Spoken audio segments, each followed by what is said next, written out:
Hello, and welcome to another exciting edition of the School Safety Free Period. I'm Amanda Klinger.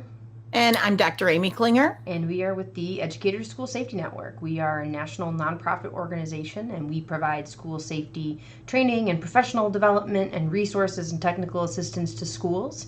And one of those resources is this very live stream or podcast, depending on how you're joining us. So we like to wave to folks who are joining us live on YouTube, and then we say enjoy your walk or your washing dishes and folding laundry for folks who are joining us on the podcast, because you probably aren't on a commute at the moment. So we are, this podcast, we are still serious and we're still academic, but we try to be a little bit less formal. So I think you had some things to talk to us today about the pandemic, if I'm correct. I do. Today is Semantic Distinction Day. Okay. You didn't know it, but it's not official. Okay. There's no greeting cards for it or anything like that. There could be. I thought, since we've been talking about, a lot of things with the pandemic and a lot of things with safety related sort of stuff, I think it might be good to take a little bit of a step back and be a little bit more, reflective, tad bit. But I just have found some very interesting semantic distinctions that have come about that really need to kind of perhaps get into our decision-making framework, whether it's at the school level or classroom level or whatever that might be. So, are you ready? I believe so. Okay, the first one. Well, can one ever truly be ready to talk about semantic distinctions? I don't know. I guess as ready as I'll ever be. We should have had T-shirts for semantic distinction. I don't know what exactly, but another time. Okay. So the first one was an article that I was reading this week that I thought was really interesting, that was talking about this really critical, in the eye of the person writing it, which I also would tend to support, this really critical distinction between what we're currently doing, which is emergency remote instruction, versus online learning or distance learning. And we've seen lots of terms sort of bandied about. And I think in all of our podcasts, we've talked a little bit about the struggles that folks have been involved. And I think the parent tweets are frankly just hilarious. I mean, people are very funny. I know there's lots of downsides to social media, but there are some very funny observations coming out that are both funny, but also quite insightful. But I think it's a really interesting sort of thing to reflect on, of what are we really doing right now? Are we really doing distance learning? Are we really doing online education? Or are we in this emergency remote mode? And I just think that's really a critical distinction. So I thought I would throw that out for you and I to kind of talk about what would be some of the differences. What would we want to see differently if we could transition away from emergency remote instruction to actual online learning? Well, I think, I can certainly speak to online learning. As a professor, I have always taught online. And it was never a surprise to me. It was always well ahead of time. You're going to be teaching this course and it's going to be online. And I think it's important, both that we give the leeway to teachers who were not given advance notice that they were going to be teaching online. And we're doing so in an emergency and responding to the need. But we can't do that forever. I mean, we have to start making contingency plans that it cannot be an emergency forever. We're going to have to start being able to allow our teachers the time and space to set themselves up for success for online learning, not emergency remote instruction. Well, and I do think one of the critical components to that, to transitioning away from emergency online, which makes it sound like you should start every class with like a siren, like, it's time for emergency online instruction. But I think one of the things that really needs to happen for us to transition away from that is to be more intentional. We had a lot of instruction, emergency online instruction, that was sort of default instruction. I don't have any other choice but to do A. And I don't know what else to do, so I'm going to do B. And I'm not being critical of folks for doing that, because frankly, the fact that you're able to even in any way enact emergency online instruction is pretty phenomenal of what happens when you set educators loose and give them a mission. Mm-hmm. I mean, that's right up there with, Navy SEALs and, Mm-hmm. disaster mobilization teams, that you're able to move an entire sector of the population completely online in literally a matter of days. But I think that being intentional and being able to make choices about what we do is one piece. I think the other piece is really trying to strike that balance between, we're not going to ever be able to replicate sitting in a classroom together. Mm-hmm. So how do we get the best of both worlds? How do we pull those things in the face-to-face experience that are so crucial, that we must have that interaction of reading a story? And how do we jettison the things that are not valuable about face-to-face online instructions? And again, if I'm using a kindergarten motif here, the face-to-face interaction on the classroom rug as we read a story versus 25 kids lined up at the pencil sharpener, taking 25 minutes to put on our boots to go out to the bus.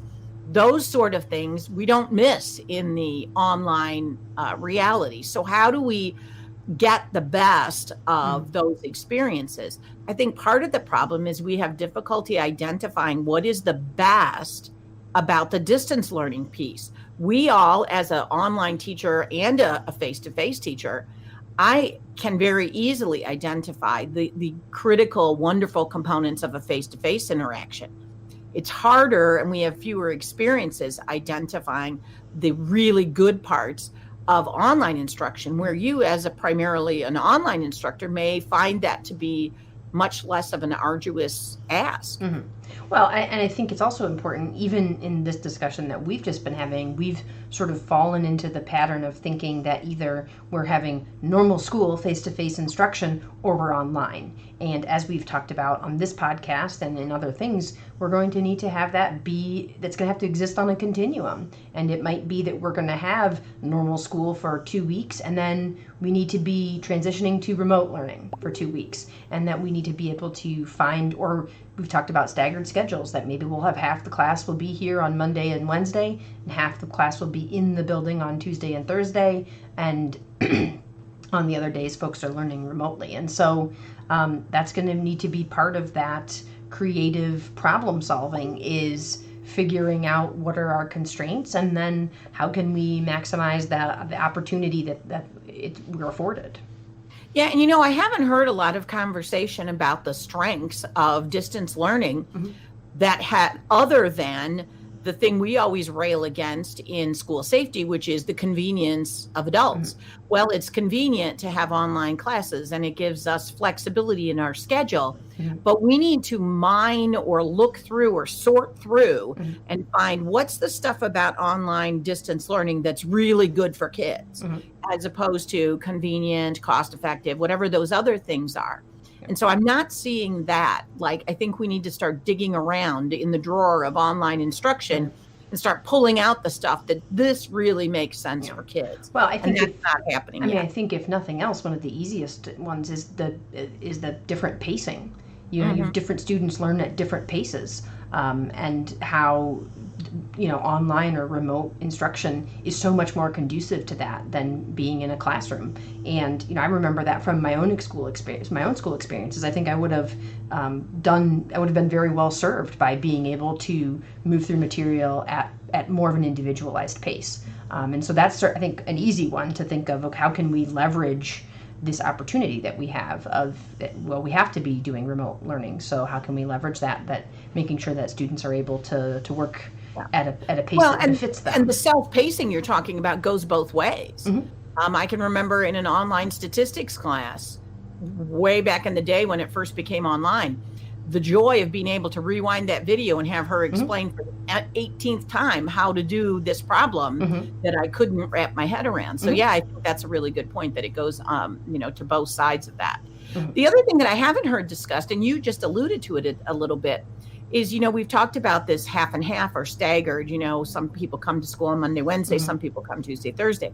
I haven't heard a lot of discussion about the idea of doing that simultaneously. So I have 25 kids in a class, and half of them are at home online and half of them are in the class. and we're all together doing things together. Some people are watching it, some people are doing it, and then we toggle back and forth to that the next day. Because I think what I'm beginning to hear is more of these obstacles of, hey, if you want to have small class size, you're going to have to hire twice as many teachers and we can't afford it.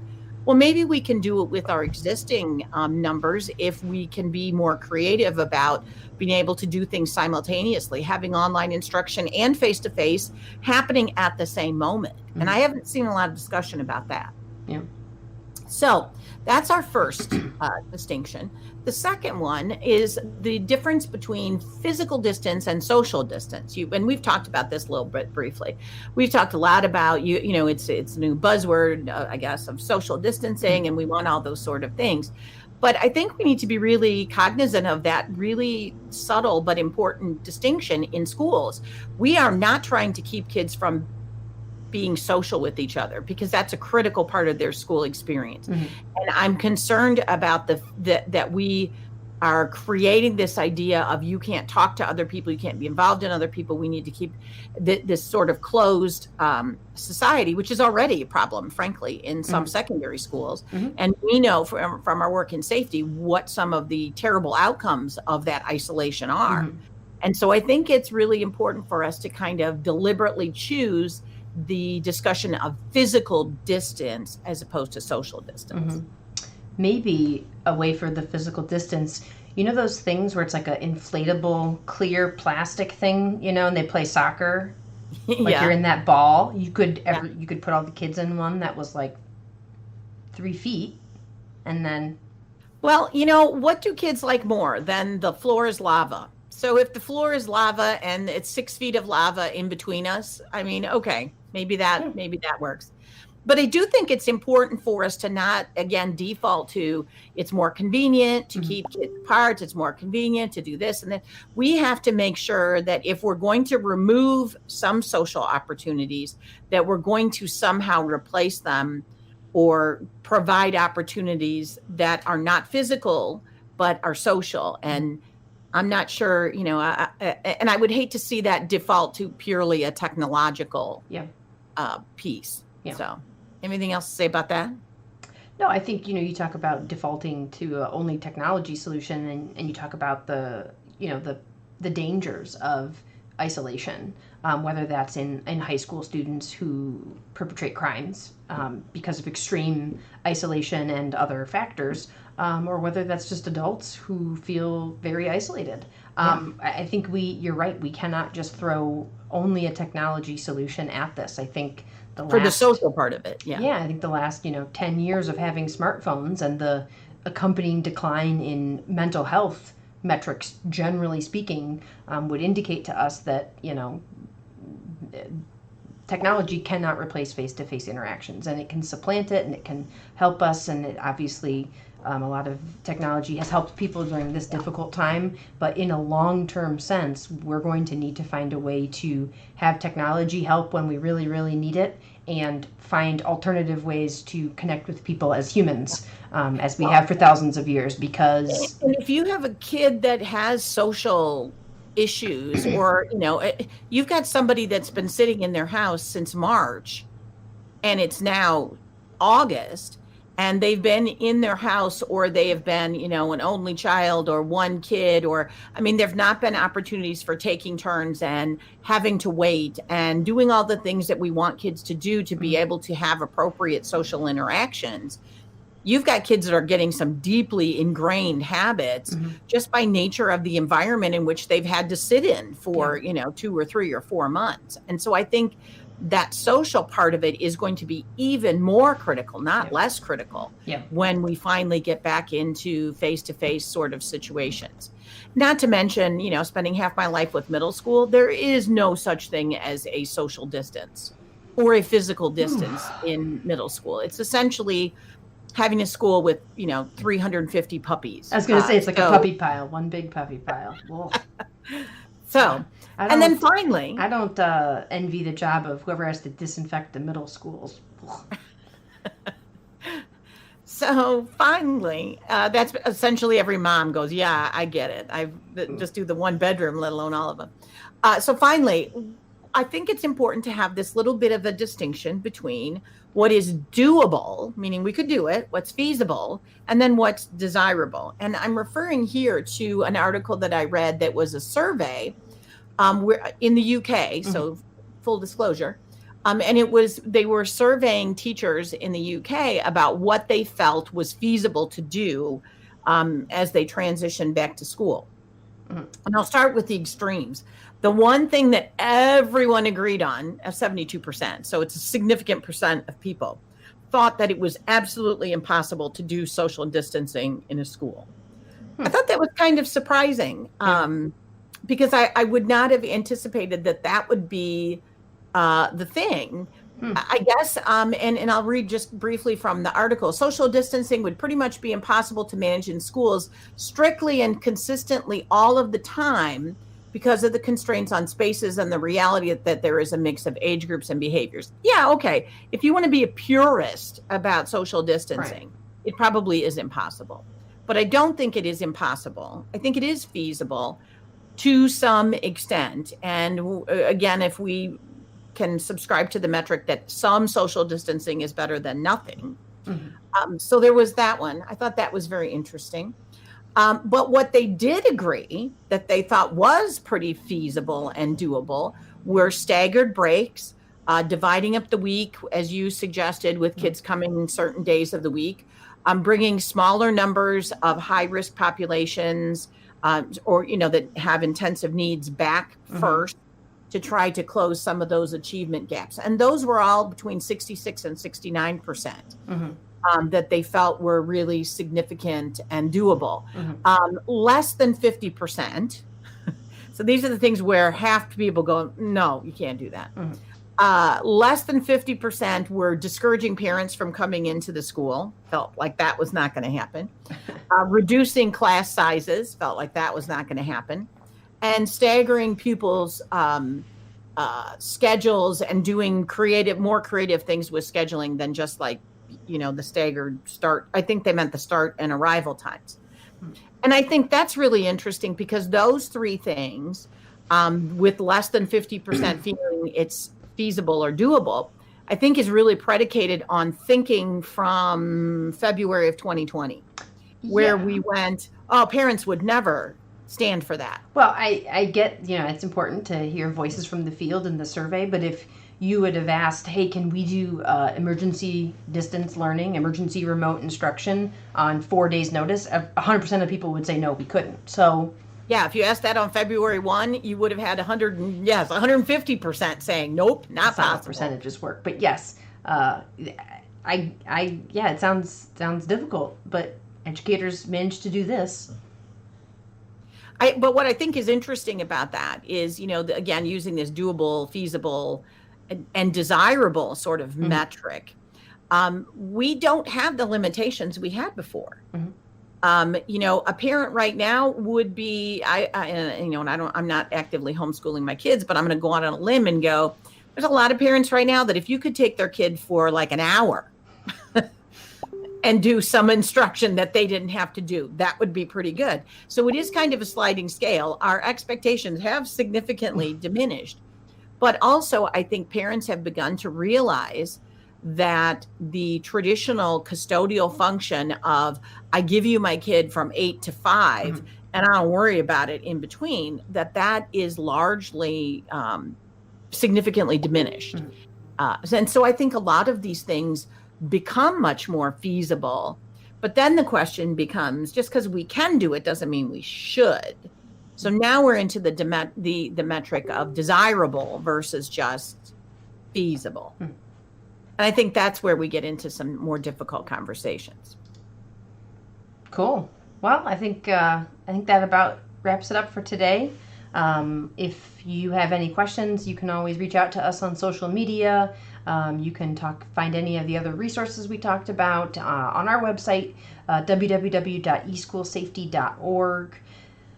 As always, if you are looking for other content where we're talking about the pandemic, or if you're talking about school safety from before the pandemic, you can always check out our YouTube channel with the different videos and all of the podcasts and resources that we have there. Anything else you wanted to add? Just that, the school safety piece and the pandemic piece are not mutually exclusive. We need to always keep that in mind. We cannot just say we're going to focus on the pandemic and worry about school safety later. Yeah. We need to be able to chew gum and walk at the same time. Yeah.